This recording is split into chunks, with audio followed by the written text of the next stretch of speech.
વડોદરા શહેરના લાલબાગ તળાવનું પાણી કાઢવા નાખેલી પાઇપ અડધે સુધી માટીથી ભરાઈ હતી, છતાંય તેની સફાઈ કરાતી નથી. કોંગ્રેસના કાઉન્સિલર બાળુ સુર્વેએ કહ્યું કે અમારા મત વિસ્તારમાં ગટરના પાણી કાશી વિશ્વનાથ તળાવ અને ત્યાંથી લાલબાગ તળાવ તરફ જાય છે. લાલબાગ તળાવમાંથી પાણી કાઢવા માટે ₹5 કરોડના ખર્ચે વિશ્વામિત્રી બ્રિજ અને ત્યાંથી વિશ્વામિત્રી નદી સુધી વરસાદી ગટર નાખવાની કામગીરી શરૂ કરવામાં આવી હતી, જેમાં નાખેલી પાઇપ અડધે સુધી માટીથી ભરાઈ ગઈ છે, જેની સફાઈ પણ કરાવી નથી. હાલમાં જ પાણી આગળ જતું પણ નથી અને તેના કારણે ચોમાસા પહેલા તમામ પાઇપો સાફ કરવામાં આવે અને કોન્ટ્રાક્ટર સામે પગલાં ભરવામાં આવે તેવી માંગ કરવામાં આવી હતી.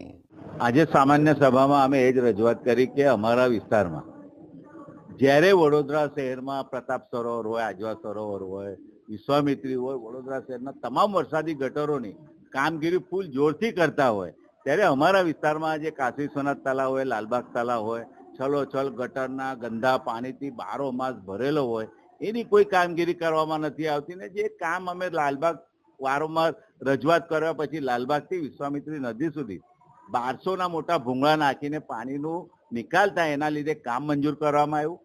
3 તબક્કામાં કામ કરવાનું હતું. એક તબક્કા પૂરો થયો અને બીજા તબક્કામાં જે કામગીરી ઇજારદાર કરે છે એ ઇજારદાર 1200ના ભૂંગળાની અંદર એટલી બધી માટી ભરાઈ ગઈ છે, પાણી આગળ જતું નથી.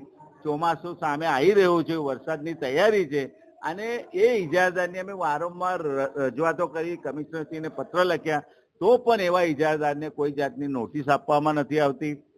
ગઈ વખત તો રાજમહલ કમ્પાઉન્ડમાંથી જે વરસાદી કાચનું પાણીનું વિશ્વામિત્રીમાં નિકાલ થતો હતો, પણ આજે આગળ પાણી જતું નથી ને પાણી જતું હતું તો પણ 3 વખત અમારા વિસ્તારમાં લોકોના ઘરોમાં નવાપુરા 56 ક્વાર્ટર હોય, રાસ્તમ સોસાયટી હોય, કાશી વિશ્વનાથ સોસાયટી, SRP ની અંદર લોકોને 5 ફૂટ, 6 ફૂટ, 7 ફૂટ આવું 3 વખત પાણી ભરાયેલું, પાણીનો નિકાલ થતો હતો તો પણ આજે આ 1200ની ભૂંગળાની અંદરથી માટી ભરેલી છે, પાણી આગળ જતું નથી. તો કદાચ વરસાદ આવશે તો પહેલા માળ સુધી પાણી ભરાઈ જાય એવી પરિસ્થિતિ છે. બહુ ચિંતાનો વિષય છે. એટલે સામાન્ય સભામાં રજૂઆત કરી છે કે વહેલી તકે આ કામગીરી જે બી ઇજારદાર હશે એને નોટિસ આપો, કામગીરી વહેલી તકે કરાવીને પાણી જતું થાય એવું કામ કરવું જોઈએ એવી અમારી માંગ.